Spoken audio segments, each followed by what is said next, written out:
नमस्कार दोस्तों, decode exam में आप सभी का स्वागत है। आज की क्लास में हम लोग डिस्कस करेंगे क्विक रिवीजन सीरीज और क्विक रिवीजन सीरीज में हम लोग डिस्कस करेंगे भारतीय राज्य व्यवस्था। क्विक रिवीजन सीरीज को जो बच्चे जो स्टूडेंट आज पहली बार देख रहे हैं उनको मैं बता दूं कि क्विक रिवीजन सीरीज में हम लोग ने आधुनिक भारत डिस्कस किया है, हम लोग ने पर्यावरण भी डिस्कस किया है। तो अगर आपको उन लेक्चर्स को देखना है तो आप प्लेलिस्ट में जाकर देख सकते हैं। आज भारतीय राज्य व्यवस्था का दूसरा लेक्चर है, तो इसको चलिए स्टार्ट करते हैं मेरे साथ ऐश्वर्या सिंह के साथ। और आज का लेक्चर जो है वो बहुत ही इंपॉर्टेंट है। क्विक रिवीजन सीरीज में हम मैक्सिमम नंबर ऑफ क्वेश्चंस को कवर करते हैं, रिवाइज करते हैं कम समय में। हमारा मेन टारगेट ये रहता है। तो चलिए अब आज की क्लास को स्टार्ट करते हैं। आज की क्लास को स्टार्ट करने से पहले थोड़ी सी इंफॉर्मेशन आप लोगों को दे दूं मैं फाउंडेशन कोर्स की, जो कि डिकोड एग्जाम आप लोगों के लिए लेकर आया है। इस फाउंडेशन कोर्स में एंटायर आरओ के सिलेबस को कवर किया गया है थ्रू वीडियो लेक्चर्स। यहाँ पर आपको नोट्स प्रोवाइड की गई है पीडीएफ के फॉर्मेट में, आपको टेस्ट सीरीज प्रोवाइड की गई है जहां पर आप अपने परफॉर्मेंस को इवैल्यूएट कर सकते हैं। और अगर आपको किसी भी तरीके का डाउट होता है तो आप टेलीग्राम ग्रुप पे पूछ भी सकते हैं। परीक्षा की दृष्टि से महत्वपूर्ण कोर्स है ये, तो अगर आप इसको अभी ज्वाइन करना चाहें तो कर सकते हैं। और अगर कोई इन्फॉर्मेशन चाहिए इस कोर्स से रिलेटेड तो वो भी आप ले सकते हैं, नंबर पर कांटेक्ट कर सकते हैं। डिकोड एग्जाम आप लोगों के लिए टेस्ट सीरीज भी लेकर आया है जो कि आप ज्वाइन कर सकते हैं। और अगर इस सीरीज को आपको ज्वाइन करना है टेस्ट सीरीज को, तो नीचे व्हाट्सएप नंबर दिए गए हैं, वहां पर एक बार आप कांटेक्ट कर लीजिए। डिकोड एग्जाम के समान हिंदी की पुस्तक भी मार्केट में अवेलेबल है जो कि परीक्षा की दृष्टि से महत्वपूर्ण है हिंदी पेपर के लिए। तो आप एक बार इसको खरीद लीजिए और अभी भी समय है, आप इसको पढ़ लीजिए एक बार, ठीक है। यहाँ पर अगर इस बुक्स को अगर आप चाहें तो अपने घर बैठे भी ऑर्डर कर सकते हैं अमेजॉन या फ्लिपकार्ट से, या फिर आप अपने नियरेस्ट बुक स्टोर पे जाकर खरीद भी सकते हैं।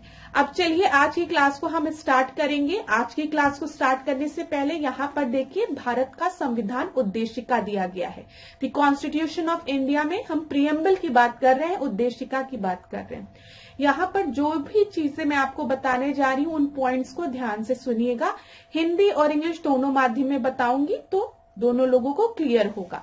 तो यहाँ पर देखिए क्या लिखा, we the people of India, हम भारत के लोग भारत को एक संपूर्ण प्रभुत्व संपन्न, मतलब हम सोवरेन की बात कर रहे हैं, संपूर्ण प्रभुत्व संपन्न, समाजवादी, सोशलिस्ट, पंथ निरपेक्ष, सेकुलर, लोकतंत्रात्मक, डेमोक्रेटिक गणराज्य, ठीक है, रिपब्लिक बनाने के लिए तथा उसके समस्त नागरिकों को ये तीन चार टर्म्स आपको याद रखने। सबसे पहले आप याद रखेंगे क्या है, सबसे पहले सोवरेन है, ठीक है, प्रभुत्व संपन्न की हम बात कर रहे हैं, संपूर्ण प्रभुत्व संपन्न की हम बात कर रहे हैं।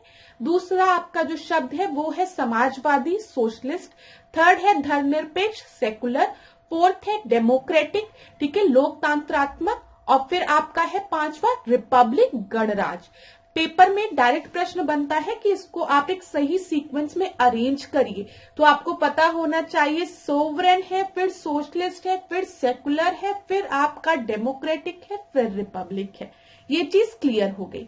अब यहाँ पर एक प्रश्न और बनता है कि जब हमारे संविधान में उद्देशिका को, प्रियम्बल को लाया गया था तो उस समय हमारे उद्देशिका में, प्रियम्बल में कौन कौन से शब्द मौजूद थे।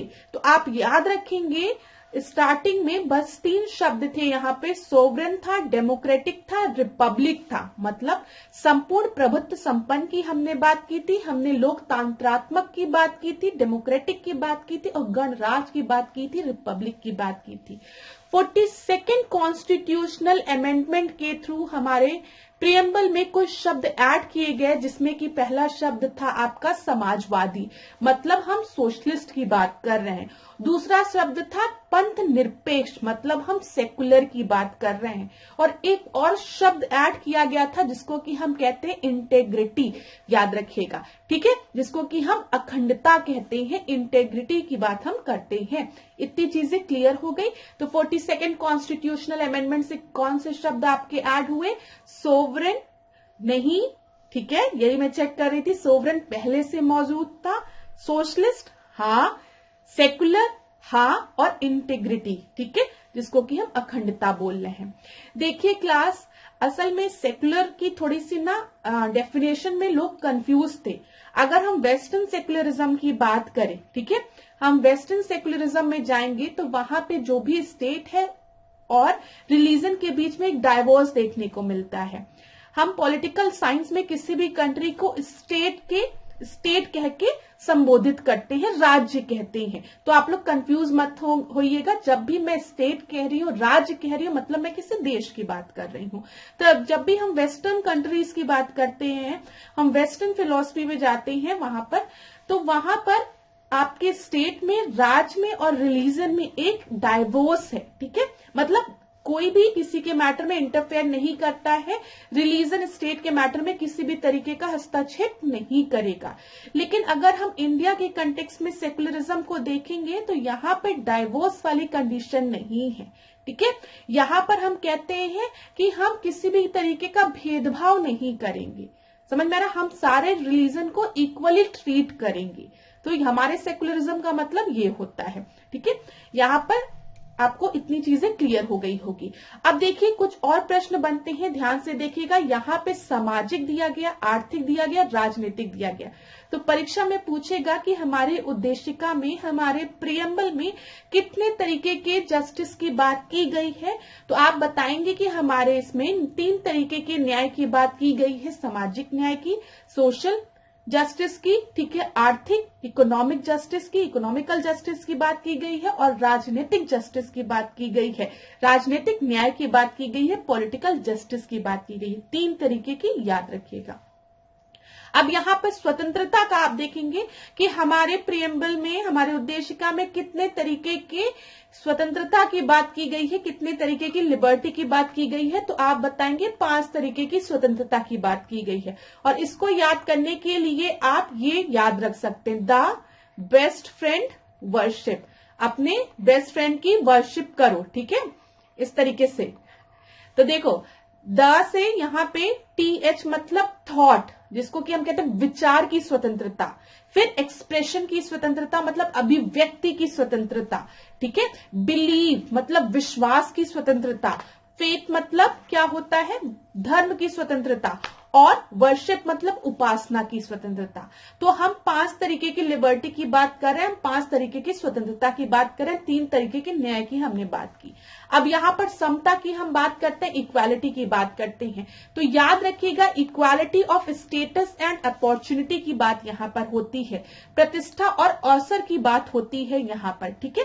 फिर पैटर्निटी की बात होती है, याद रखिएगा यहाँ पर हम पैटर्निटी की बात करते हैं कि यहाँ पर देख लीजिए क्या लिखा, तथा उन सब में व्यक्ति की गरिमा और राष्ट्र की एकता और अखंडता सुनिश्चित करने वाली बंधुता बढ़ाने के लिए। इतनी चीजें क्लियर हो गई।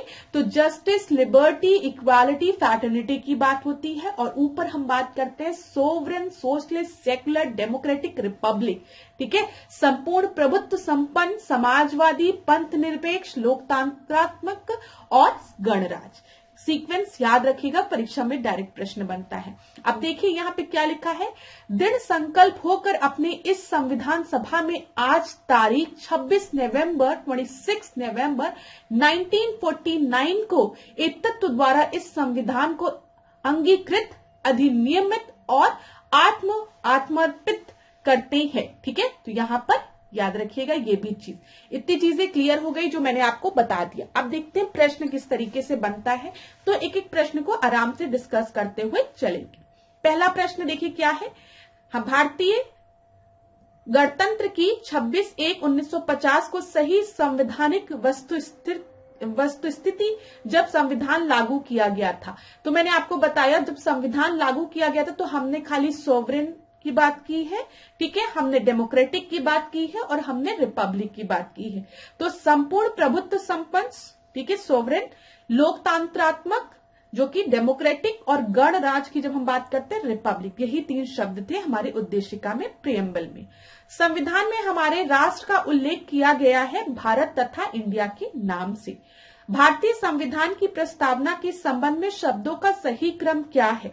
तो यहाँ पर देखिए सार्वभौमिक, सोवरेन, फिर समाजवादी सोशलिज्म की बात की है हमने, सोशलिस्ट की बात की है, पंथ निरपेक्ष सेकुलर की बात की है और प्रजातांत्रिक की बात हमने की है। यहाँ पे याद रखिएगा डेमोक्रेटिक की बात की है और फिर गणराज्य की भी हमने बात की है, रिपब्लिक की। 42nd कॉन्स्टिट्यूशनल अमेंडमेंट द्वारा प्रस्तावना में जोड़े गए शब्द कौन से हैं? समाजवाद सोशलिज्म की बात हम करते हैं और पंथ निरपेक्षता सेकुलरिज्म की हम बात करते हैं। भारत को धर्मनिरपेक्ष राज्य वर्णित करता है कौन? हम धर्मनिरपेक्षता की बात कहां करते हैं, हम सेकुलरिज्म की बात कहां करते हैं? हम संविधान की प्रस्तावना में करते हैं। इतनी चीजें क्लियर हो गई होगी। अब देखिए यहाँ पर कुछ इस तरीके के भी प्रश्न बनते हैं, इसको देख लेते हैं। भारतीय संविधान की प्रस्तावना का प्रस्ताव पंडित जवाहरलाल नेहरू ने 13 दिसंबर 1946 को पेश किया था और किस नाम से पेश किया था? OR मतलब ऑब्जेक्टिव रिजोल्यूशन, जिसको कि हम उद्देश्य प्रस्ताव कहते हैं। ठीक है, यही उद्देश्य प्रस्ताव आगे चल के प्रियम्बल के नाम से जाना जाता है। याद रखिएगा कब पेश किया था, बहुत इंपॉर्टेंट है, 13 दिसंबर 1946 को। 1946 में आपका कैबिनेट मिशन आया है भारत। ठीक है, संविधान सभा ने इस प्रस्ताव को 22 जनवरी 1947 को स्वीकार कर लिया था। अगला देखते हैं, भारतीय संविधान की प्रस्तावना को संविधान का परिचय पत्र किसने कहा है? तो आप याद रखेंगे N.A. पालकीवाला ने कहा है। ठीक है, N.K. पालकीवाला ने इससे क्या कहा है? प्रस्तावना को संविधान का परिचय पत्र कहा है। चलिए और देखते हैं प्रश्न। भारत को धर्मनिरपेक्ष राज्य वर्णित करता है संविधान की प्रस्तावना प्रियम्बल में, हम सेकुलरिज्म की बात करते हैं। वह शब्द जो 1975 में भारतीय संविधान की प्रस्तावना में सम्मिलित नहीं था, यहां पर क्या बोला गया है? सम्मिलित नहीं था। कब? 1975 में। ठीक है, तो वो कौन सा था? अखंडता नहीं थी, मैंने आपको बताया इंटेग्रिटी नहीं थी। ठीक है, 42nd कॉन्स्टिट्यूशनल अमेंडमेंट 1976 के थ्रू हमने किसकी बात की? हमने बात की सेकुलरिज्म की, सोशलिज्म की और इंटेग्रिटी की, अखंडता की। देखिए, भारतीय संविधान की प्रस्तावना में भारत को घोषित किया गया है एक सार्वभौम, ठीक है, समाजवादी, धर्मनिरपेक्ष, प्रजातांत्रिक और गणतंत्र। सीक्वेंस भी याद रखिएगा, परीक्षा में पूछता है।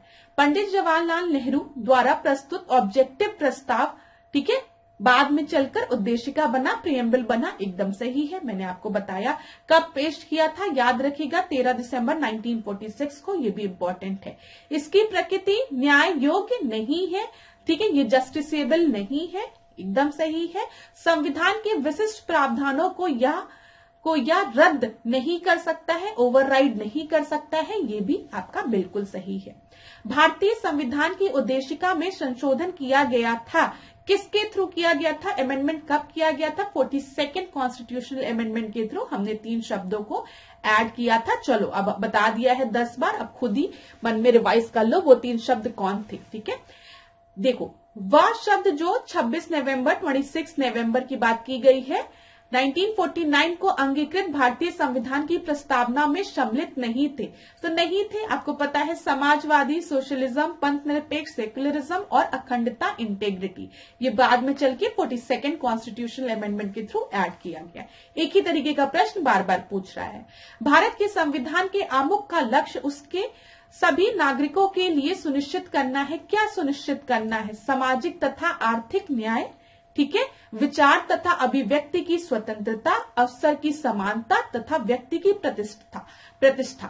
तो यहाँ पर देखिए क्लास, मैंने आपको बताया था कि जब हम बात करते हैं जस्टिस की, तो हम 3 तरीके के जस्टिस की बात करते हैं। हम सोशल जस्टिस, इकोनॉमिकल जस्टिस और हम बात करते हैं पॉलिटिकल जस्टिस की। याद रखिएगा, हम जब बात करते हैं लिबर्टी की, तो हम 5 तरीके की लिबर्टी की बात करते हैं, वही सब पूछा है, तो याद रखिएगा आप। ठीक है, इतनी चीजें क्लियर हो रही होगी आपको। यहाँ पर 1 मिनट का टाइम दीजिए, ये थोड़ा सा मैं इसको इरेज कर लूं, बहुत ज्यादा ये गड़बड़ हो गया। चलो अब आगे बढ़ते हैं हम। भारत एक गणतंत्र है, इसका अर्थ क्या है? भारत में वंशानुगत शासन नहीं है। अब आप देखते हो ब्रिटेन की अगर हम बात करें तो वहां पे क्राउन है ना, क्वीन है, क्राउन है, प्रिंस है, तो वही चीज बोला गया है। भारत में लौकिक सार्वभौमिकता है, क्योंकि संविधान की प्रस्तावना आरंभ होती है हम भारत के लोग, we the people of India. हम भारत के लोग, we the people of India शब्द का प्रयोग भारतीय संविधान में किया गया है। कहां पर? प्रियम्बल में, संविधान की प्रस्तावना में। सभी व्यक्ति पूर्णता और समान रूप से मानव है, यह सिद्धांत जाना जाता है सार्वभौमिकता सिद्धांत। ठीक है, अगला देखते हैं हम।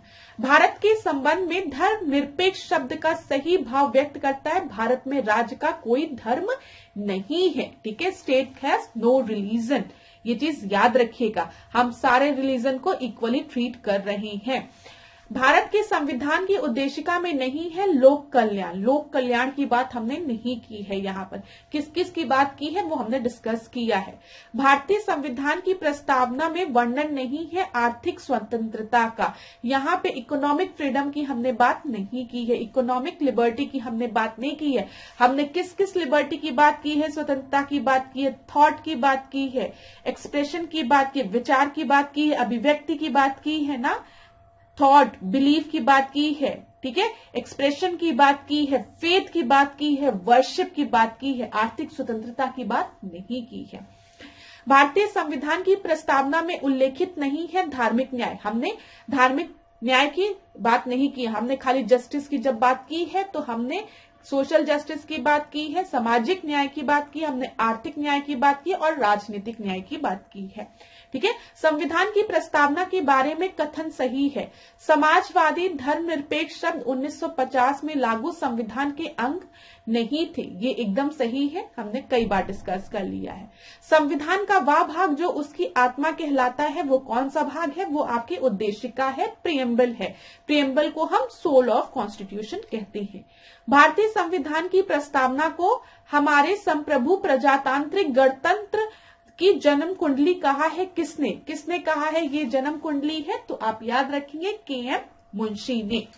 संविधान को एक पवित्र दस्तावेज किसने कहा है? बी.आर. अम्बेडकर ने कहा है। उच्चतम न्यायालय ने धारणा प्रस्तुत की कि उद्देशिका संविधान का भाग है। Preamble is a part of constitution, ये किस उसमें बोला गया था? तो आप याद रखेंगे बंबई बनाम यूनियन ऑफ इंडिया बाद में बोला गया था, केस में बोला गया था। डायरेक्ट प्रश्न बन सकता है आपका, याद रखिएगा।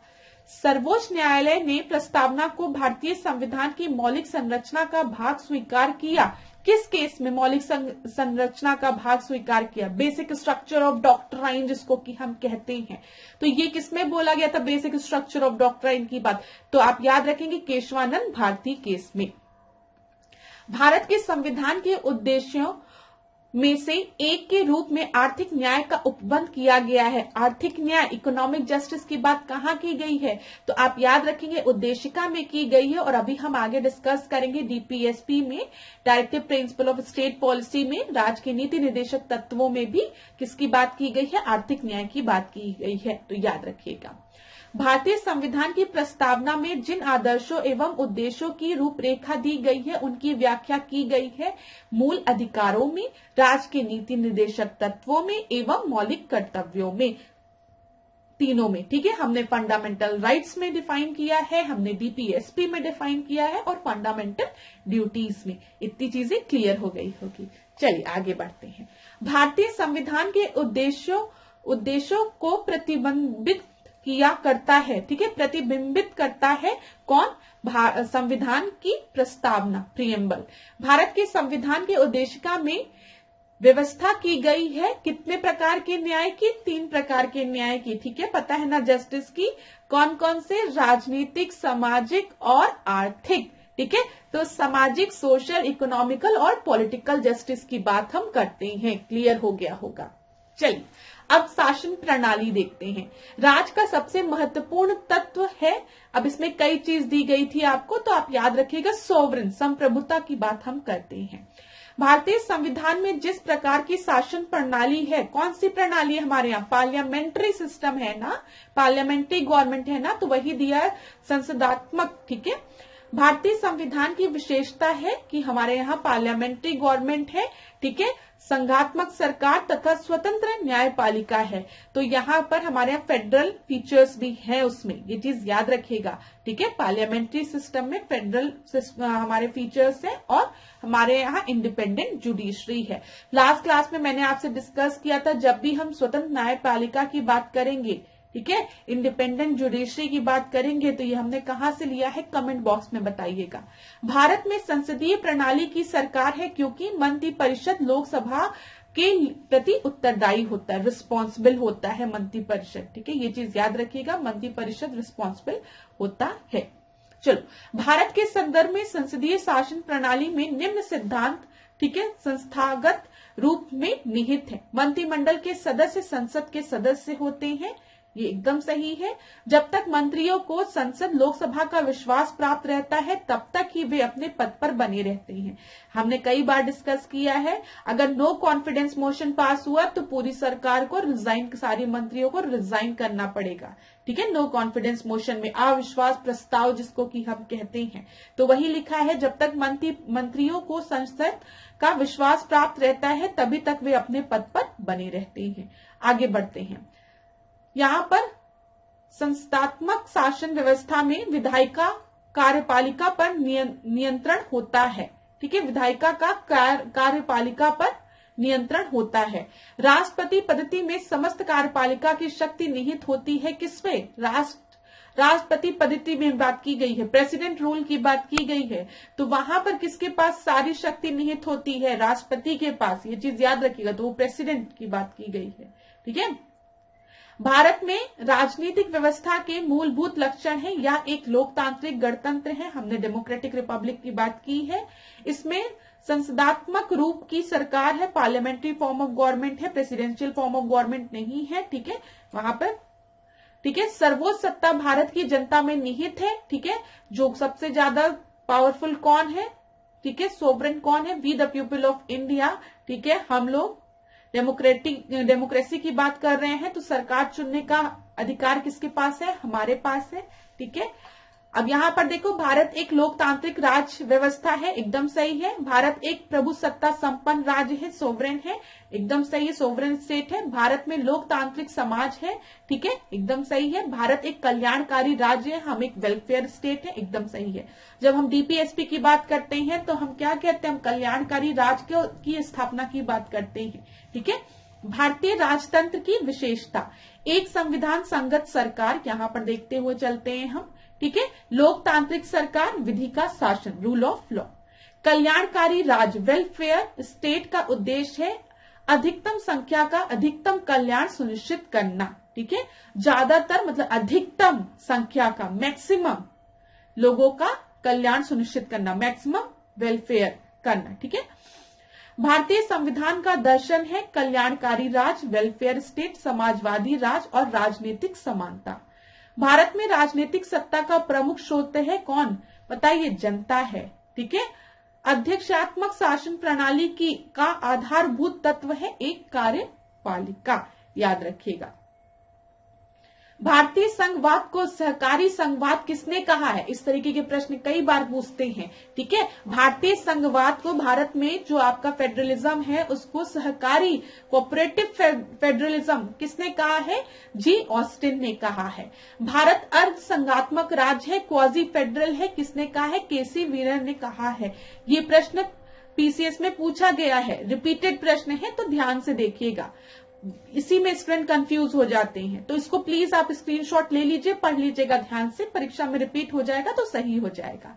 भारतीय संविधान अधिक कठोर तथा अधिक लचीले के मध्य एक अच्छा संतुलन स्थापित करता है, ये किसने कहा, ये भी केसी वीनर ने कहा है। संविधान को संघात्मकता के ढांचे में नहीं ढाला जा सकता है, यह कथन किसके द्वारा दिया गया है, यह कथन आपके BR अम्बेडकर द्वारा दिया गया है। अब हम राज्य एवं संघ राज्य क्षेत्र देखते हैं। भारतीय संसद को नया राज्य बनाने का अधिकार, ठीक है, इंडियन पार्लियामेंट की बात की गई है, तो नया राज्य, न्यू स्टेट बनाने का अधिकार किस अनुच्छेद में है, ठीक है, ये चीज याद रखिएगा, किस आर्टिकल में है, तो ये अनुच्छेद 3 के अंतर्गत है। नए राज्य के गठन की शक्ति निहित है, किसके पास निहित है, नया स्टेट फॉर्म करना है तो वो शक्ति किसके पास है, संसद के पास है, पार्लियामेंट के पास है। भारत के संविधान के अंतर्गत राज्यों की सीमाओं को परिवर्तित करने की शक्ति किसके पास है, बाउंड्री को चेंज करने की शक्ति किसके पास है, बताइए, संसद के पास है, ठीक है, पार्लियामेंट के पास है। दिल्ली को राष्ट्रीय राजधानी क्षेत्र का दर्जा दिया गया था किस कॉन्स्टिट्यूशनल अमेंडमेंट से? 69th संविधान संशोधन द्वारा। याद रखिएगा, ये इंपॉर्टेंट है। गोवा को 1987 में पूर्ण राज्य का दर्जा प्राप्त हुआ। क्लास एक एक चीज बहुत इंपॉर्टेंट है, महत्वपूर्ण है। ये सारे प्रश्न आपके परीक्षा में पूछे गए हैं और पूरी संभावना है कि यहां से फिर से प्रश्न पूछे जा सकते हैं। इसीलिए मैं कह रही हूं एक एक पॉइंट बहुत इंपॉर्टेंट है। क्विक रिवीजन सीरीज अपने में बहुत इंपॉर्टेंट सीरीज है, क्योंकि यहां पर हम जल्दी जल्दी रिवाइज कर रहे हैं, बिना समय व्यर्थ किए जल्दी जल्दी रिवाइज कर रहे हैं। इतना मैंने बोल दिया, मुझे ये भी लग रहा है कि मैं व्यर्थ कर रही हूं आप लोगों का समय। चलो, लेकिन ज्यादा बोर हो जाएगा ना तो सो जाओगे तुम लोग, मुझे पता है। ऐसे चलाओगे लेक्चर और ऐसे कुछ देर बाद पापा मम्मी आएंगे या दोस्त अगर होंगे अगल बगल तो कहेंगे अरे उठो, इतना बोरिंग पढ़ाती है तुम्हारी मैम। तो ये सब नहीं करना है, खूब अच्छे से पेपर देना है, पेपर दे के आना है, फिर थैंक यू बोलना है, इतना काम करना। थैंक यू तो सुनना है। चलो, बहुत अच्छा पेपर हो आप लोगों का, यही दुआ करूंगी। दीप खंबात की खाड़ी, ठीक है, गल्फ ऑफ खंबात में एक टापू है। चलो, ये इस तरीके से स्टेटमेंट दिया रहा होगा। दमन और दीप को भारतीय संविधान के 56वें संशोधन द्वारा गोवा से अलग कर दिया गया था। याद रखिएगा 56, ठीक है। सिक्किम को विधिवत भारत संघ के एक पूर्ण राज्य के रूप में सम्मिलित किया गया था कब? 36। याद रखिएगा क्लास, इंपॉर्टेंट है, 36 कॉन्स्टिट्यूशनल अमेंडमेंट एक्ट द्वारा। राज्यों का भारत संघ के संपूर्ण राज्य का दर्जा प्राप्त होने का सही कालानुक्रम क्या है? नागालैंड, ठीक है, फिर हरियाणा, फिर सिक्किम, फिर अरुणाचल प्रदेश। अभी हम डिस्कस भी करेंगे सेपरेट ईयर भी, ठीक है। भारतीय राज्यों का उनके निर्माण के अनुसार कालानुक्रम है सिक्किम, अरुणाचल प्रदेश, छत्तीसगढ़, झारखंड। तो आप एक चीज देखिएगा, यहां पर कौन सा स्टेट आपका कब फॉर्म हुआ है परीक्षा के लिए इंपॉर्टेंट है, क्योंकि इसी तरीके का प्रश्न 2 बार पूछा है और संभावना है आप में भी पूछ ले। तो ईयर याद रखिएगा और उनको अरेंज करके एक सीक्वेंस में याद रखिएगा। अभी मैं डिस्कस करती हूँ। छत्तीसगढ़ राज्य का स्वरूप आया था कब? 1 नवंबर 2000 में। उत्तराखंड राज्य की स्थापना कब हुई थी? 2000 में हुई थी, ठीक है। चलो, अब यहां पर आगे देखो जल्दी से, यहां पर, हाँ, अब ये देखिए आंध्र प्रदेश की बात करेंगे। यहां पर देखिए तो 1953 में गठन का वर्ष है, ठीक है। फिर उसके बाद अगला देखिए आप लोग, यहां पर अगला देखिए हरियाणा की बात करेंगे तो 1966, हिमाचल प्रदेश की बात करेंगे 1971, सिक्किम की बात करेंगे 1975, नागालैंड की बात करेंगे स्थापना वर्ष 1 दिसंबर 1963, फिर ठीक है मेघालय की बात करेंगे 1972, सिक्किम की बात करेंगे 1975 और अरुणाचल प्रदेश की बात करेंगे तो यहां पर याद रखेंगे 1987। जहां पर भी पढ़ रहे हो ये गठन का वर्ष एक जगह नोट कर लो, परीक्षा में प्रश्न बने हैं और अगर आपकी परीक्षा में फंस गया तो आके थैंक यू बोल देना लेक्चर के नीचे, ठीक है। लेकिन इसको एक जगह नोट कर लो, इंपॉर्टेंट है इसलिए बता रही हूं। चलो आगे बढ़ते हैं। राज्यों के निर्माण का सही अवरोही क्रम इस प्रकार है। हरियाणा देखिए कितनी बार पूछा है, 1966 में इसका निर्माण हुआ था। महाराष्ट्र की बात करेंगे तो 1960 में, याद रखिएगा। राजस्थान की बात करेंगे तो 1956, याद रखिएगा। तो निर्माण का वर्ष जो दिया गया है ये बहुत ही महत्वपूर्ण है, ठीक है। जिस भी बुक से पढ़ रहे हो और जहां पर भी बैठ के पढ़ रहे हो रट डालना, अगर परीक्षा में पूछे तो गलत ना करके आना, इसलिए रट डालना। चलो सत्य कथन देखते हैं। गोवा को दमन एवं दीप से अलग किया गया। मुंबई राज्य गुजरात एवं महाराष्ट्र से विभाजित किया गया है। हिमाचल प्रदेश पहले संघ शासित प्रदेश की सूची में था। इस तरीके के भी स्टेटमेंट बेस्ड प्रश्न बनता है। उल्फा उग्रवादी संबंधित है किससे? असम से, ठीक है। पीपुल्स वॉर ग्रुप नामक आतंकवादी संगठन स्थित है कहां पर? आंध्र प्रदेश में। कावेरी जल विवाद किसके किसके बीच में है? कर्नाटक, तमिलनाडु, पुडुचेरी और केरल के मध्य है। भाषा के आधार पर राज्यों के गठन हेतु राज्य पुनर्गठन आयोग की स्थापना कब की गई थी? वेरी इंपॉर्टेंट प्रश्न, बहुत ही महत्वपूर्ण है। 29 दिसंबर 1953, याद रखिएगा 29 दिसंबर 1953। भाषीय आधार पर भारत में सर्वप्रथम गठन हुआ था किस राज्य का? तो आंध्र प्रदेश का, याद रखिएगा आंध्र प्रदेश का। आंध्र प्रदेश इस भाषीय राज्य के रूप में गठित कब हुआ था? 1953 में हुआ था, ठीक है। यहाँ पर जब आपके पोट्टी सीतारमनु करके एक व्यक्ति थे तो उन्होंने जब आमरण अनशन किया था, जब उनकी मृत्यु हो गई, वो कुछ खा नहीं रहे थे, उसके बाद ये आपका बना था। ठीक है, तो वो बहुत डीप में जाना होगा, इतना जो डिस्कस किया है वो बहुत ही इंपॉर्टेंट है, याद रखिएगा। चलिए, मूल अधिकार की हम बात करते हैं। अब हम किसकी बात कर रहे हैं? फंडामेंटल राइट्स की बात कर रहे हैं। देखिए, भारतीय संविधान में मूल अधिकारों को शामिल करने के लिए नेहरू रिपोर्ट ने समर्थन किया था 1928 में ही।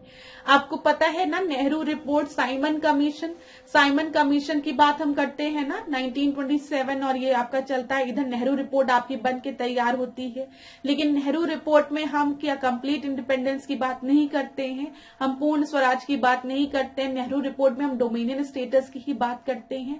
हम साइमन कमीशन की रिपोर्ट बनने के पहले अपनी नेहरू रिपोर्ट बनकर तैयार रखते हैं, और एक साल का समय देते हैं ब्रिटिशर्स को कि आप नेहरू रिपोर्ट को इम्प्लीमेंट करिए, लेकिन वो नेहरू रिपोर्ट पर कोई भी एक्शन नहीं लेते हैं। जिसके बाद जो हमारे यंग लीडर उस समय थे, जवाहरलाल नेहरू और सुभाष चंद्र बोस, कहते अब हम पूर्ण स्वराज की मांग करेंगे। यहाँ पे जो नेहरू रिपोर्ट है वो जवाहरलाल नेहरू द्वारा बनाई नहीं गई थी, वो मोतीलाल नेहरू द्वारा बनाई गई थी, याद रखिएगा। ठीक है, तो यहाँ पर फिर उसके बाद 1929 का जो सेशन होता है, जिसको कि जवाहरलाल नेहरू प्रिसाइड करते लाहौर में, तो अब हम इंडियन नेशनल कांग्रेस डिमांड कर देता है कि हमको पूर्ण स्वराज चाहिए। ठीक है, हम पूर्ण स्वराज की तरह मनाएंगे, और आने वाले 26 जनवरी को हम क्या स्वराज दिवस, पूर्ण स्वराज दिवस के रूप में मनाएंगे। ये सब चीजें हैं, तो यहाँ पे याद रखिएगा। कभी पूछे कि मूल अधिकारों को शामिल करने के लिए नेहरू रिपोर्ट ने समर्थन किया था, तो ये उस समय की भी बात है, वहां पर भी हमने फंडामेंटल राइट्स पर फोकस किया था। चलो, संविधान द्वारा मौलिक अधिकारों को लागू करने की शक्ति दी गई है किसके पास? बताओ। सुप्रीम कोर्ट और उच्च न्यायालय, हाई कोर्ट और सुप्रीम कोर्ट के पास ये शक्ति है, याद रखिएगा। चलिए, अगला प्रश्न अब हम देखते हैं। यहाँ पर हमने सारे फंडामेंटल राइट्स को एक जगह नोट किया है। समानता का अधिकार, ठीक है, हम बात कर रहे हैं, तो 14 to 18 में हम राइट टू इक्वालिटी की बात करते हैं। ठीक है, यहाँ पर स्वतंत्रता का अधिकार, राइट टू फ्रीडम की बात करते हैं 19 to 22 में। फिर शोषण के विरुद्ध अधिकार, राइट अगेंस्ट एक्सप्लॉयटेशन 23 और 24 में हम बात करते हैं। धार्मिक स्वतंत्रता की, फ्रीडम ऑफ रिलीजन की हम बात करते हैं 25 से 28। ठीक है, सांस्कृतिक और शिक्षा का अधिकार की बात हम करते हैं, कल्चरल एंड एजुकेशनल राइट की 29 से 30 तक।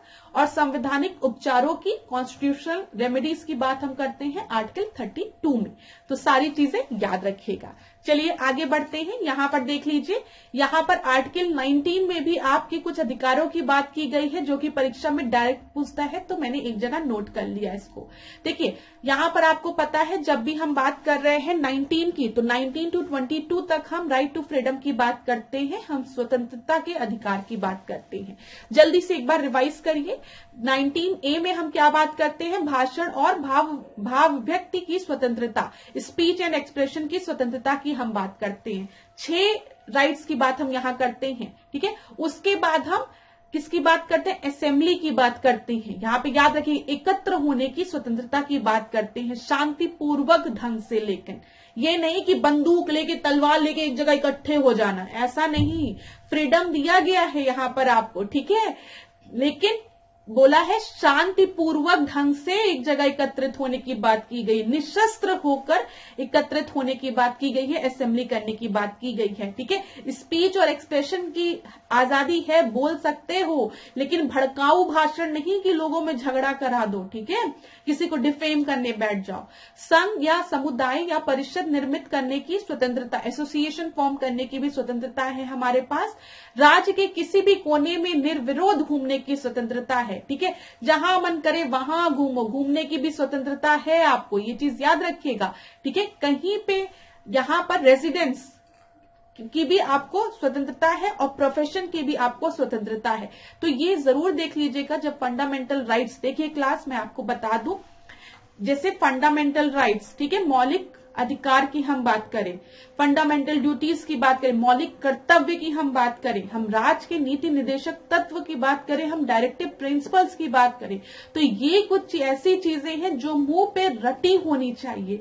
प्रीलिम्स के लिए भी इम्पोर्टेंट है, मेंस में जब अपने आंसर्स लिखोगे तब भी इम्पोर्टेंट होती है, और अगर आप इंटरव्यू वाले उसके लिए हो, जैसे आप टीसीएस में अपीयर हो रहे हो, तो आप वहां पे जब इंटरव्यू फेस करते हो तब भी जब आप बताते हो कि हमारे मौलिक कर्तव्य ये हैं, हमारे मौलिक अधिकार ये है, तो थोड़ा सा आपका इंटरव्यू थोड़ा और अच्छा जाता है। तो और कभी कभी तो डायरेक्टली आपसे पूछ लिया जाता है कि बताओ कौन कौन से तुम्हारे मौलिक कर्तव्य हैं या कौन कौन से तुम्हारे मौलिक अधिकार हैं, राज्य के नीति निर्देशक तत्व कौन से हैं।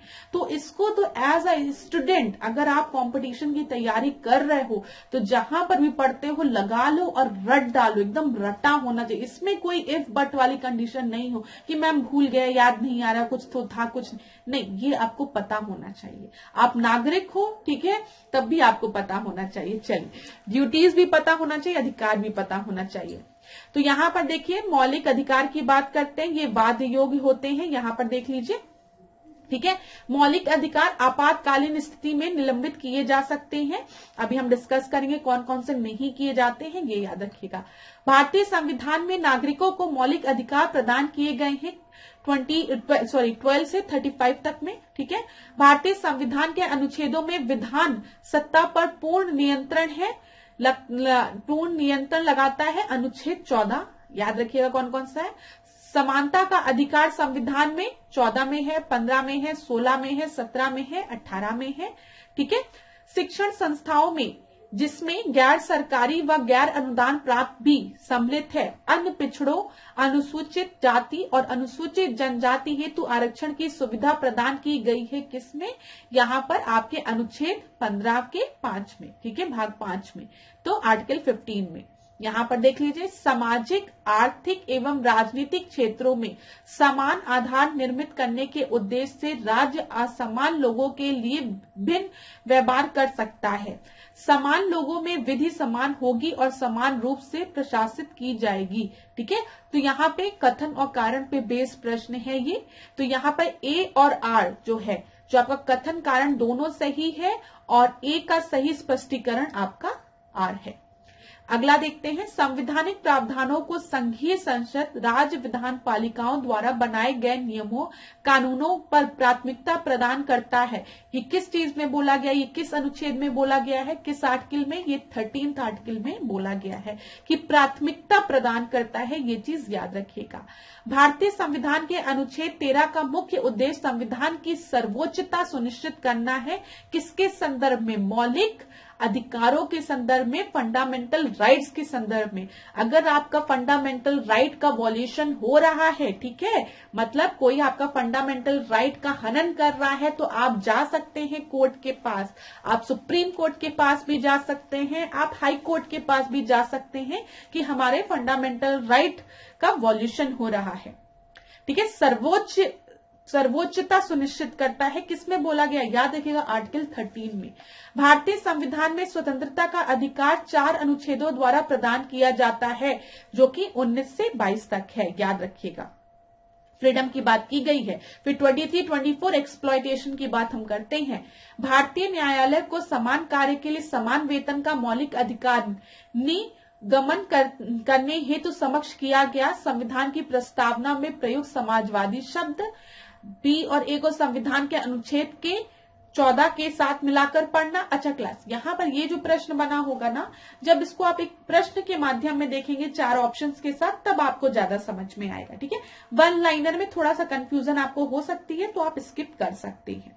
यहाँ पर देखिए, धर्म आदि के आधार पर विभेद का प्रतिभेद भारत के संविधान का अनुच्छेद 15 एक मूल अधिकार है, जिसमें वर्गीकृत किया गया है समता का अधिकार के अधीन, ठीक है। यहाँ पे राइट टू इक्वालिटी के अंडर आपका आता है, ये चीज याद रखिएगा आप।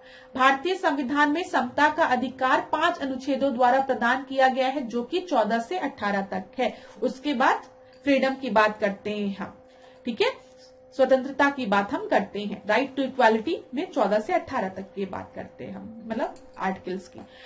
भारतीय संविधान में जैसा निहित है, समानता के मौलिक अधिकारों में सम्मिलित है। कानून के समक्ष समानता, सामाजिक समानता और अवसर की समानता, ये चीज याद रखिएगा। चलिए, मौलिक अधिकारों के अंतर्गत बच्चों के शोषण से संबंधित है कौन सा? आपका अनुच्छेद 24, ठीक है, याद रखिएगा 24। ICCPR के अनुच्छेद 24 द्वारा बाल अधिकार को सुरक्षित किया जाता है। तो यहाँ पर याद रखिएगा, चाइल्ड लेबर वाली बात हो अगर हम करें तो ये आपका 24 वाला आ गया, ठीक है। यहाँ पे अस्पृश्यता का उन्मूलन किया गया है, एबॉल्यूशन ऑफ अनटचेबिलिटी की बात की गई है, इंग्लिश वालों को भी ताकि दिक्कत ना हो, क्योंकि दिक्कत हो सकती है। तो यहाँ पे एबॉल्यूशन ऑफ अनटचेबिलिटी की बात किसमें की गई है? आर्टिकल 17 में। न्यायालय आधारित कर सकता है कि अपराध गठित करने वाला कोई कृत्य, ठीक है, अस्पृश्यता के आधार पर किया गया था यदि ऐसा अपराध डैश के संबंध में किया गया हो, अनुसूचित जाति के सदस्य। तो कहां पे अनटचेबिलिटी आपकी प्रैक्टिस होगी? यहीं पर, ठीक है, डिस्क्रिमिनेशन। ठीक है, भारत में अस्पृश्यता का निवारण निम्न उपायों द्वारा किया जा सकता है: कानून बनाकर, शिक्षा की उन्नति द्वारा, ठीक है, या जन जागरण के द्वारा। चलो, मद्रास राज बनाम दोराय राजन 1951 के मुकदमे में भारतीय सर्वोच्च न्यायालय के निर्णय के परिणाम स्वरूप जिस मौलिक अधिकार को संशोधित किया गया था वो कौन सा मौलिक अधिकार था? इंपॉर्टेंट प्रश्न है, ये याद रखिएगा। कौन सा केस था? ये मद्रास राज्य वाला केस था, 1951 वाला दोराय राजन वाला केस, ठीक है, बनाम दोराय राजन वाला। इसमें भेदभाव के विरुद्ध अधिकार, ठीक है, संशोधित किया गया था। अब देखिए अगला, अनुसूचित जाति तथा अनुसूचित जनजाति को मौलिक सामाजिक, आर्थिक, राजनीतिक तथा सांस्कृतिक अधिकार दिया गया है। किसमें? अनुच्छेद 17 के अंतर्गत में, एबॉल्यूशन ऑफ अनटचेबिलिटी जिसमें की बात की गई है। भारत का संविधान स्पष्टता प्रेस की आजादी की व्यवस्था नहीं करता है, किंतु यह आजादी आपकी अंतर्निहित है, कहीं डायरेक्टली आपका मेंशन नहीं है। लेकिन हम अगर बात करेंगे freedom of speech and expression की, तो यहाँ पर आर्टिकल 19 जिसमें राइट टू फ्रीडम आपका स्टार्ट होता है, वहां से हम इसको अंतर्निहित कह सकते हैं, इसमें है। भारतीय संविधान में भाषण एवं अभिव्यक्ति की स्वतंत्रता के मूल अधिकार का प्रावधान right of freedom of speech and expression किसमें दिया गया है? अनुच्छेद 19 में दिया गया है। जल्दी जल्दी रिवाइज कर रहे हैं, इसमें कुछ ऐसा समझाना नहीं है, आपको याद होना चाहिए, ठीक है। चलो याद जरूर कर लेना क्लास, ऐसे प्रश्नों को मत गलत करना, नहीं तो बहुत दुख होता है।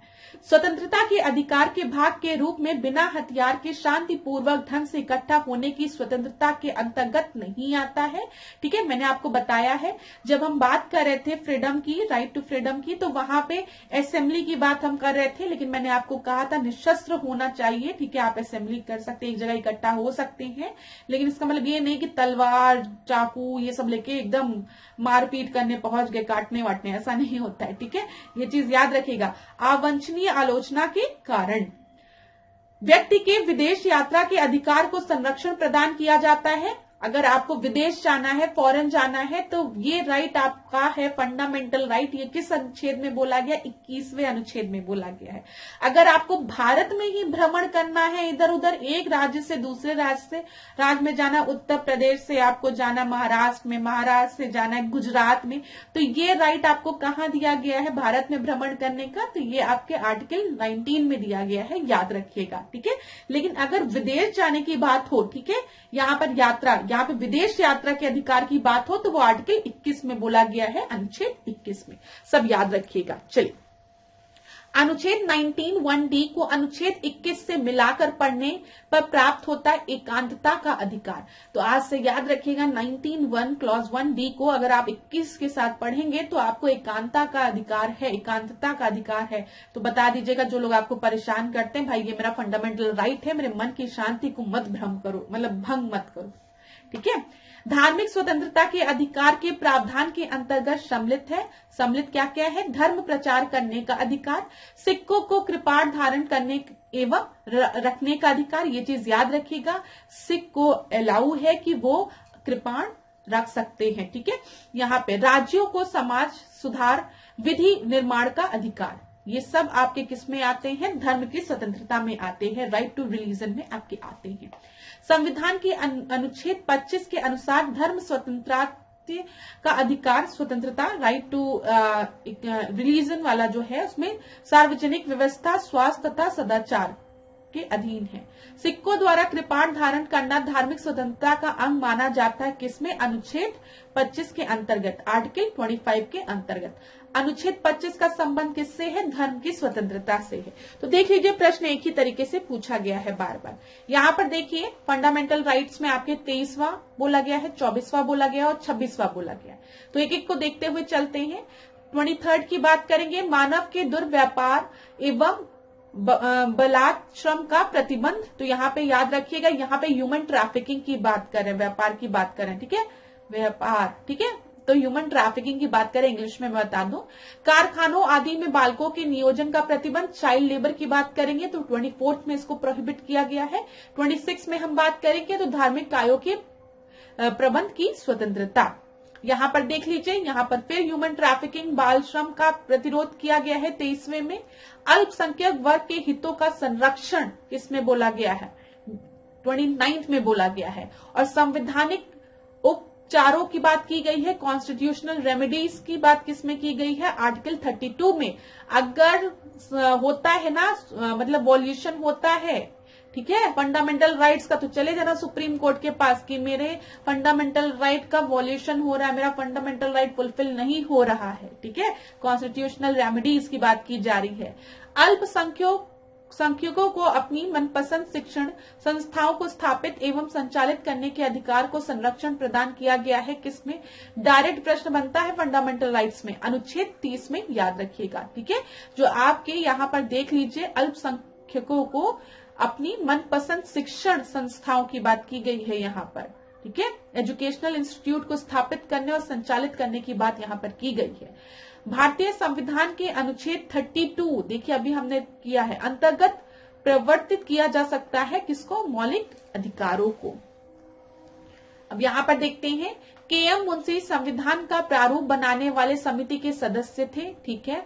संविधान सभा, भारतीय संविधान स्वीकार किया गया संविधान सभा द्वारा।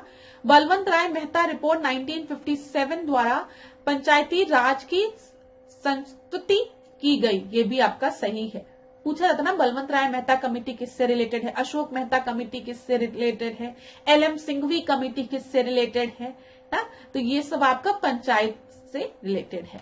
नागरिकों के मौलिक अधिकारों का रक्षक तथा भारत के संविधान का अभिभावक माना गया है किसको, उच्चतम न्यायालय को। याद रखिएगा, यहाँ पे नागरिकों के मौलिक अधिकार का रक्षक तथा भारत के संविधान का अभिभावक, गार्जियन माना गया है किसको, उच्चतम न्यायालय को।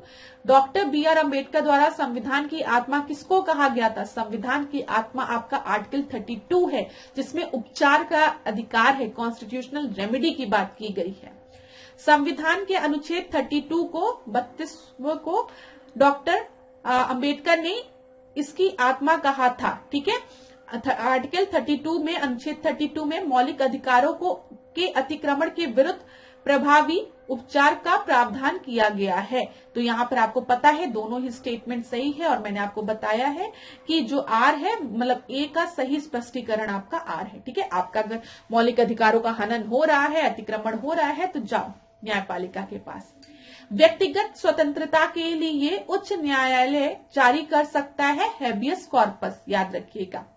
यहाँ पर देखिए सही सुमेलन इस प्रकार है, मौलिक कर्तव्य की बात की गई है, फंडामेंटल ड्यूटीज की बात की गई है। इसको किस संशोधन द्वारा ऐड किया गया था, 42nd कॉन्स्टिट्यूशनल अमेंडमेंट द्वारा, ठीक है, स्वर्ण सिंह कमेटी की रिकमेंडेशन पे। अभी हम डिस्कस भी करते हैं।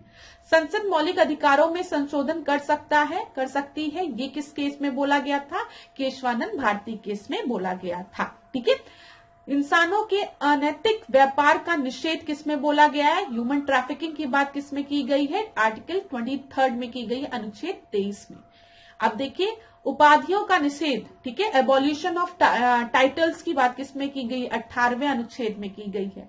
धार्मिक मामलों के प्रबंध की स्वतंत्रता किसमें की गई है, 26वें में, ठीक है। अल्पसंख्यकों की भाषा का संरक्षण, ठीक है, जो आपके माइनॉरिटीज है उनकी लैंग्वेज का कंजर्वेशन की बात की गई है 29 में, ठीक है। शिक्षा का अधिकार किसमें बोला गया है, 21A में बोला गया है, ठीक है। देखिए संसद को मौलिक अधिकारों में संशोधन का अधिकार है, ठीक है।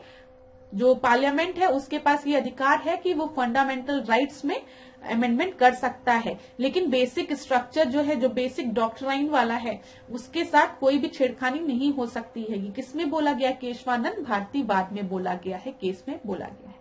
भारत के सर्वोच्च न्यायालय ने संविधान की मूल संरचना सिद्धांत का प्रतिपादन किया है, किसमें, केशवानंद भारती बनाम केरल राज मुकदमे में। संपत्ति का अधिकार आपका एक कानूनी अधिकार है। आपको पता होना चाहिए कि संपत्ति का अधिकार पहले हमारा मौलिक अधिकार था, लेकिन इसको हटवा दिया गया किस कॉन्स्टिट्यूशनल अमेंडमेंट से? देख लीजिए 44वां से, ठीक है, तो 44th से इसको हटा दिया गया। वर्तमान समय में भारतीय संविधान के अंतर्गत संपत्ति का जो अधिकार है वो एक मौलिक अधिकार नहीं है। 44th कॉन्स्टिट्यूशनल अमेंडमेंट के थ्रू उसको हटा दिया गया, ठीक है। तो अब ये एक वैधानिक, विधिक और कानूनी अधिकार है, याद रखिएगा। चलिए, भारतीय संविधान प्रदान नहीं करता है समान आवास का अधिकार, ठीक है। अगर आप कहें कि सबके पास सेम तरीके का आवास होना चाहिए, ये हमारा फंडामेंटल राइट है, तो ऐसा कोई भी राइट हमारे संविधान में नहीं है। ये तो सोचो सबका घर एक ही तरीके का होता, अच्छा होता ना, थोड़ा अच्छा लगता, सबका घर एक ही तरीके का होता, ठीक है। भारतीय संविधान में समानता का अधिकार जिन 5 अनुच्छेदों द्वारा दिया गया है, मैंने आपको बताया है, ठीक है। यहाँ पे हमने किसकी बात की गई है? इक्वालिटी की बात करें 14 से 18 तक। भारतीय संविधान में नागरिकों को नहीं दिया गया है सूचना का अधिकार। अच्छा, ये याद रखिए, अब तो सूचने के अधिकार की बात हम करते हैं, ठीक है, ये चीज आप हटा दीजिएगा। सभी व्यक्तियों को प्राप्त है विधि के समान संरक्षण का अधिकार, इसको हटा दीजिए, राइट टू इंफॉर्मेशन वाला। भारत में रहने वाला ब्रिटिश नागरिक दावा नहीं कर सकता है किसका? व्यापार और व्यवसाय की स्वतंत्रता का। ये चीज याद रखिएगा, व्यापार और व्यवसाय की स्वतंत्रता का दावा आपका जो ब्रिटिश नागरिक है, जो फॉरेनर है, जो वो नहीं कर सकता है। डायरेक्टली ये पूछा ब्रिटिश नागरिक, पता है ना, अगर दे देंगे व्यापार और व्यवसाय का स्वतंत्रता तो फिर एक ईस्ट इंडियन कंपनी आ जाएगी। ऐसे सर्वोच्च न्यायालय ने मौलिक अधिकारों के रूप में मान्यता दी है आवास के अधिकार तथा विदेश यात्रा के अधिकार को। चलिए आगे बढ़ते हैं। भारतीय संविधान द्वारा प्रदत्त वह अधिकार जो गैर नागरिकों को भी उपलब्ध है। यहाँ पे गैर नागरिकों को, अब यहाँ पर आपके बहुत से आपके फंडामेंटल राइट्स दिए गए थे, उसमें से बोला था कि कौन सा गैर नागरिकों को भी उपलब्ध है, तो आप याद रखेंगे संवैधानिक निराकरण का अधिकार, ठीक है।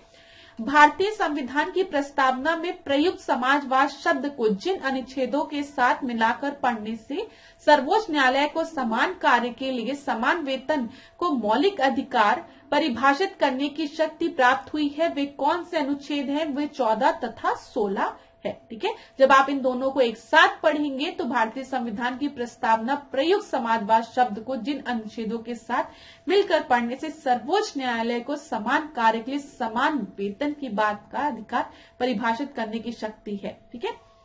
यहाँ पर देख लीजिए, लोक नियोजन के विषय में भारत के सभी नागरिकों को अवसर की समानता की प्रत्याभूति प्रदान करता है, अनुच्छेद 16 का 1 और 16 का 2, ठीक है। भारतीय संविधान मान्यता देती है धार्मिक और भाषीय अल्पसंख्यकों को, ये चीज याद रखिएगा, धार्मिक और भाषीय अल्पसंख्यकों को, माइनॉरिटीज की बात की गई है यहाँ पर। ये एक इम्पोर्टेंट प्रश्न है, स्टूडेंट नहीं सही कर पाते हैं इसको। 6 वर्ष की आयु से 14 वर्ष की आयु के बीच के सभी बच्चों, शिशुओं को शिक्षा का अधिकार है। ये किसमें बोला गया है? हमारे मूल अधिकार में बोला गया है, फंडामेंटल राइट्स में बोला गया है, ठीक है, 21A में बोला गया है, याद रखिएगा। भारतीय संविधान में संशोधन करके शिक्षा का अधिकार जोड़ा गया, कब? 1 अप्रैल 2010 में। राइट टू एजुकेशन एक्ट कब आया? RTE एक्ट कब आया? 2010 में आया है, याद रखिएगा। किसी अपराध के अभियुक्त को स्वयं अपने विरुद्ध गवाह बनाने के लिए बाध्य नहीं किया जा सकता है। यह प्रावधान किसमें दिया गया? आर्टिकल 20 का क्लॉज 3 में, ठीक है, अनुच्छेद 20 का क्लॉज 3। दोष सिद्धि के संबंध में अभियुक्तों को दोहरे दंड एवं स्व अभिशंसन से संरक्षण प्रदान किया गया है, किसमें? आर्टिकल अनुच्छेद 20 में। विधि की सम्यक प्रक्रिया के सिद्धांत को शामिल किया गया है, किसमें? अनुच्छेद 21 में। डायरेक्ट प्रश्न है ये सब, तो ये इसीलिए मैंने आपसे कहा है कि जो मौलिक अधिकार है, मौलिक कर्तव्य है और आपके राज्य के नीति निर्देशक तत्व है, उनको एकदम रट डालना, ठीक है, डायरेक्ट प्रश्न बन जाता है। बंदी बनाए गए व्यक्ति के मौलिक अधिकारों की रक्षा हम किसमें करते हैं? हम अनुच्छेद 22 में करते हैं। प्रत्यक्ष बंदीकरण अधिनियम के अंतर्गत एक व्यक्ति बिना मुकदमा चलाए बंदी बनाया जा सकता है, कितने? उसके लिए 3 माह के लिए। वह प्रलेख जिससे किसी व्यक्ति की स्वतंत्रता का महानतम रक्षक माना जाता है, बंदी प्रत्यक्षीकरण। बंधुआ मजदूर उन्मूलन अधिनियम कब आया था बताइए? 1976 में आया था। अब यहां पर हम डिस्कस करेंगे राज्य के नीति निर्देशक तत्व। ठीक है, राज्य के नीति निर्देशक तत्व की बात करेंगे तो हमारे संविधान में इसको जब शामिल किया गया तो इसका उद्देश्य था वेलफेयर स्टेट की, ठीक है, धारणा की बात हम करते हैं यहाँ पर।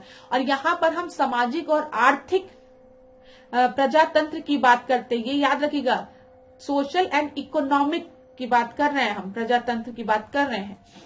राज्य के नीति निर्देशक सिद्धांतों का उद्देश्य है कल्याणकारी राज्य की स्थापना करना, वेलफेयर स्टेट बनाना, ठीक है।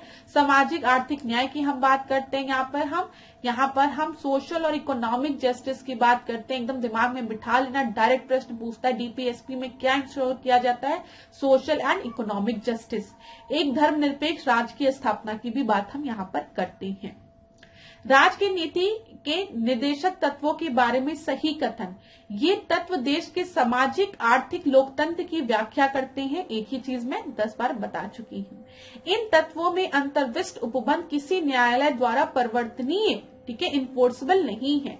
देखिए, जब हम फंडामेंटल राइट्स की बात कर रहे थे, हम मौलिक अधिकारों की बात कर रहे थे, तो वहां पर हमने बोला ना कि जब आपके मौलिक कर्तव्य का हनन हो रहा है, वॉल्यूशन हो रहा है, तो आप कोर्ट में जा सकते हैं और कोर्ट आपके फंडामेंटल राइट्स को इन्फोर्स करेगा।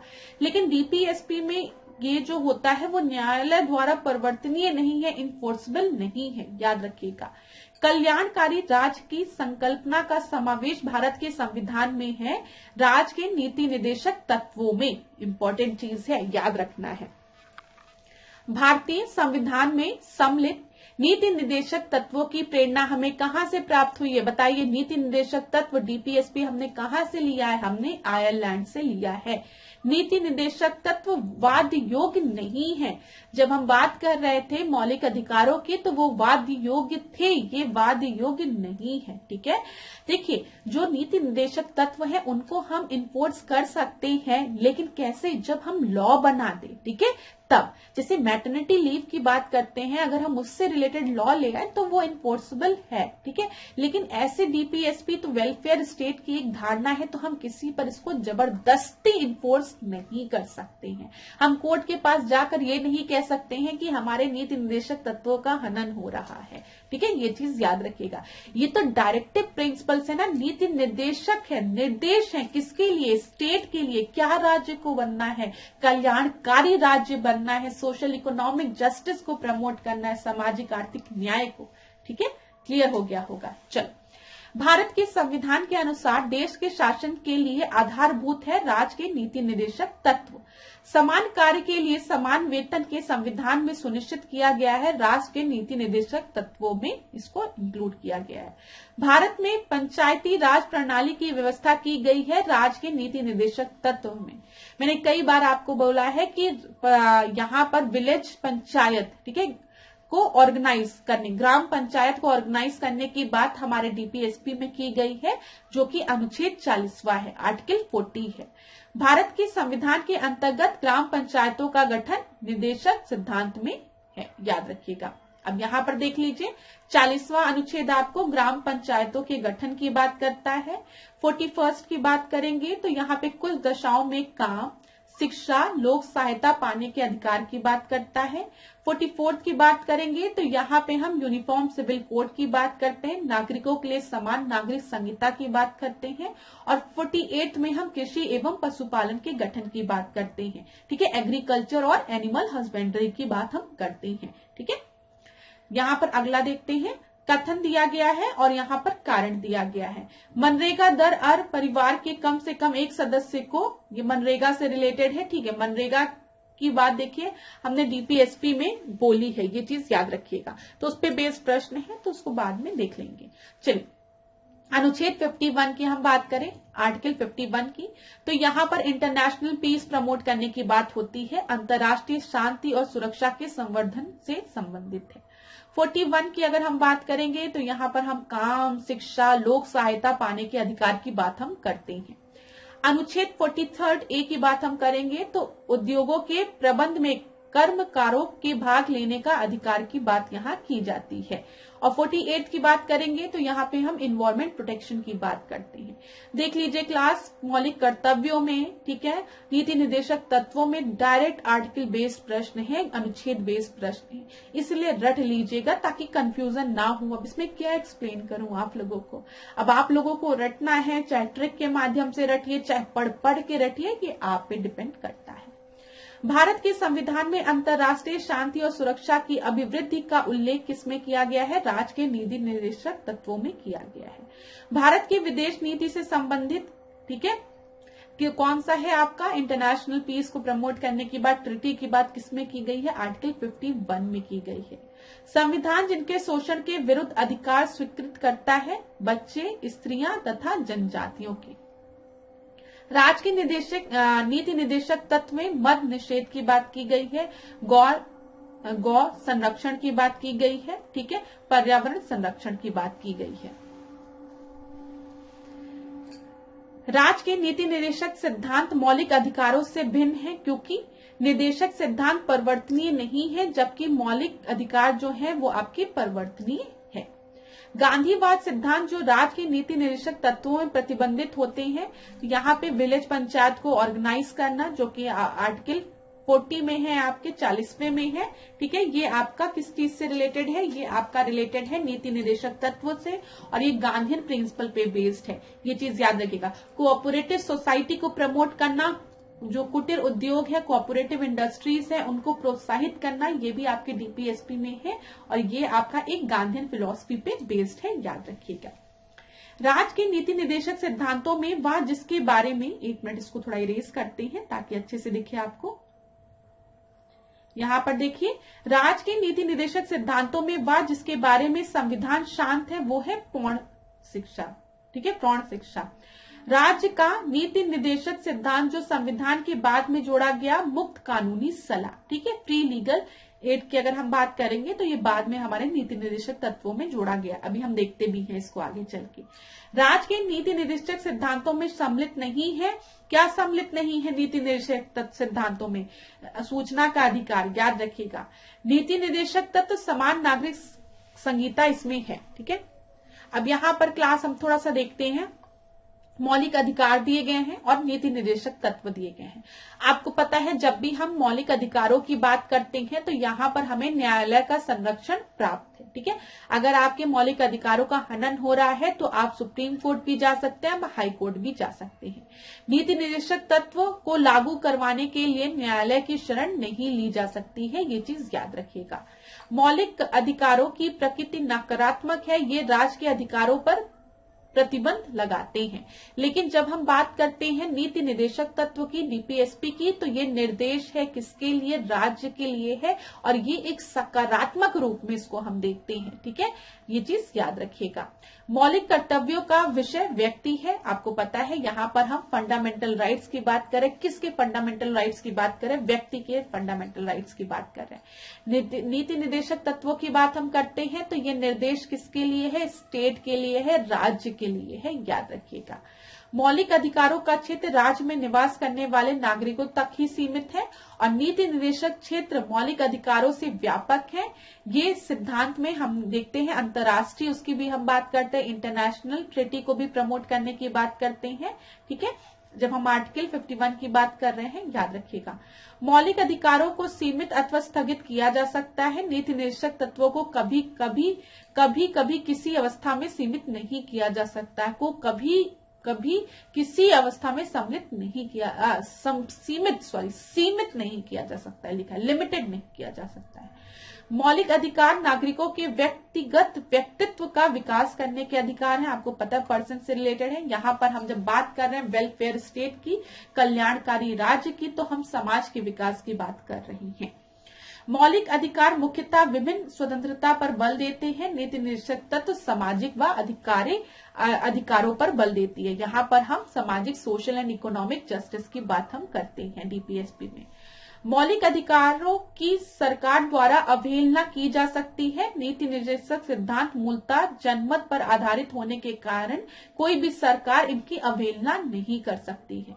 मौलिक अधिकारों का कानूनी महत्व है और इनका नैतिक महत्व है। कुछ एथिकल वैल्यूज, एथिक्स से रिलेटेड है आपका डीपीएसपी डायरेक्शन, वेलफेयर स्टेट के लिए, कल्याणकारी राज्य के लिए, ठीक है, सामाजिक और आर्थिक जस्टिस की प्रमोट करने की बात करते हैं, सामाजिक और आर्थिक न्याय की बात हम करते हैं।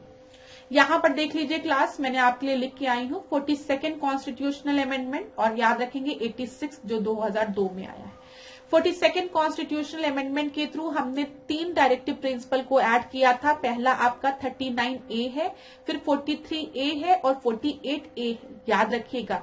बाद में ये 3 डीपीएसपी आपके ऐड किए गए हैं। 39A में हम फ्री लीगल एड की बात करते हैं, फ्री लीगल असिस्टेंस की बात करते हैं, ठीक है। 43A की बात करेंगे तो यहाँ पे वर्कर्स की पार्टिसिपेशन की हम बात करते हैं इंडस्ट्रीज में, और 48A की बात करेंगे तो यहाँ पर हम अपने पर्यावरण के संरक्षण की बात करते हैं, वाइल्ड लाइफ को, वन जीव के संरक्षण की बात करते हैं। तो ये याद रखिएगा, ये तीनों आपके 42nd कॉन्स्टिट्यूशनल अमेंडमेंट के थ्रू ऐड किए गए हैं।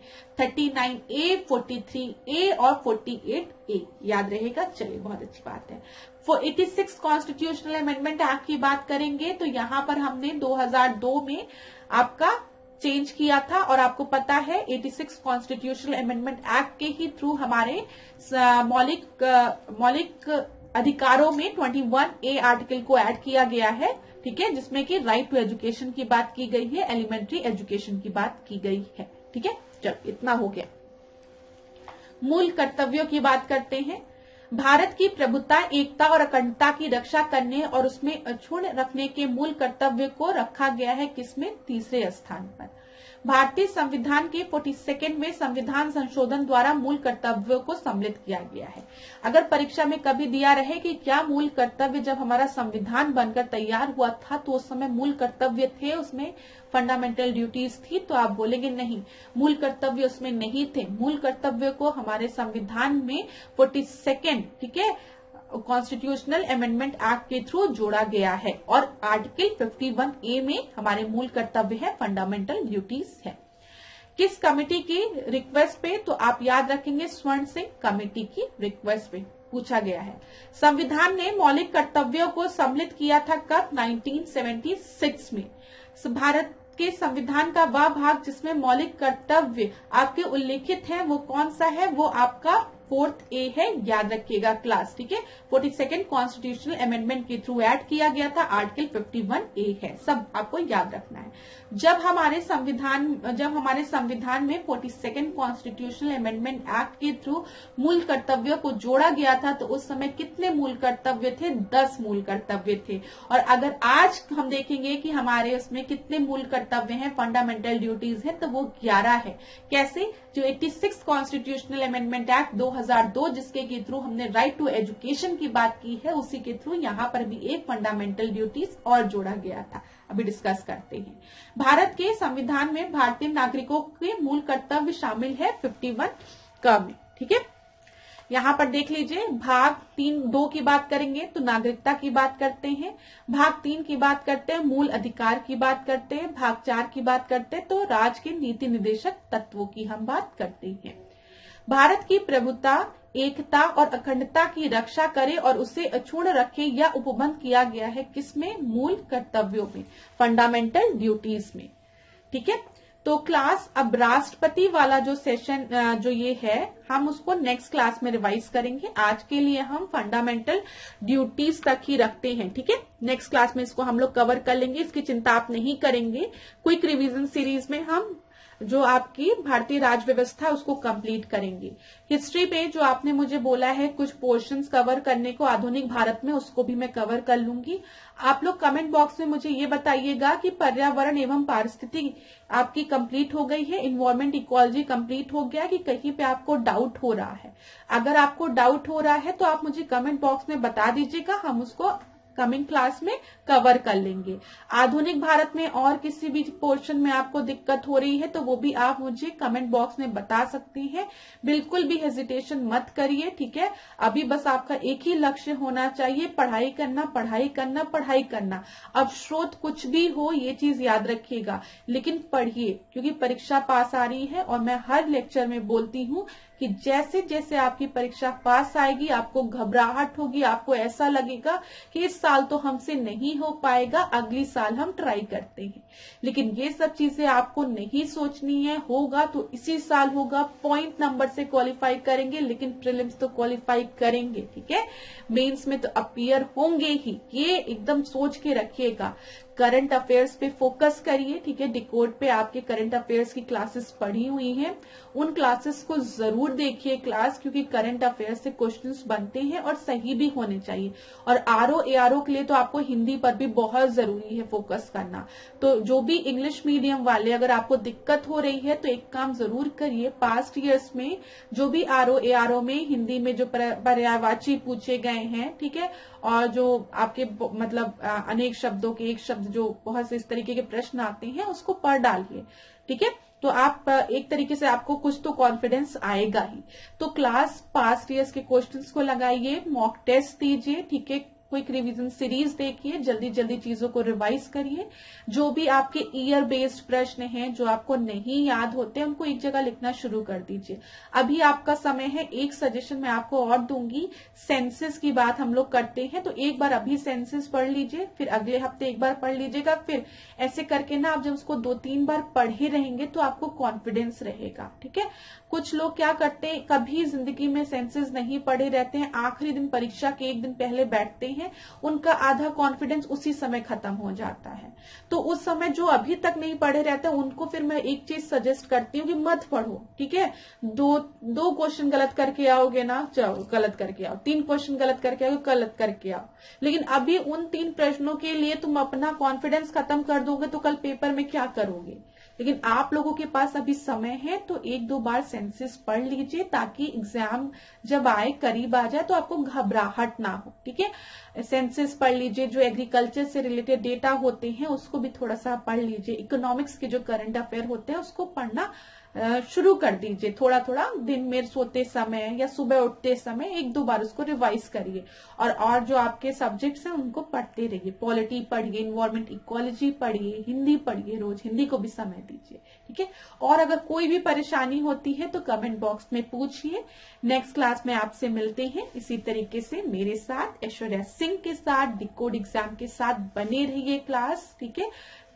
और अपने पे विश्वास रखिए, कर्म करिए, सफलता जरूर मिलेगी आपको। ऑल द बेस्ट, खूब पढ़िए, खूब आगे बढ़िए। धन्यवाद। आपका दिन मंगलमय हो।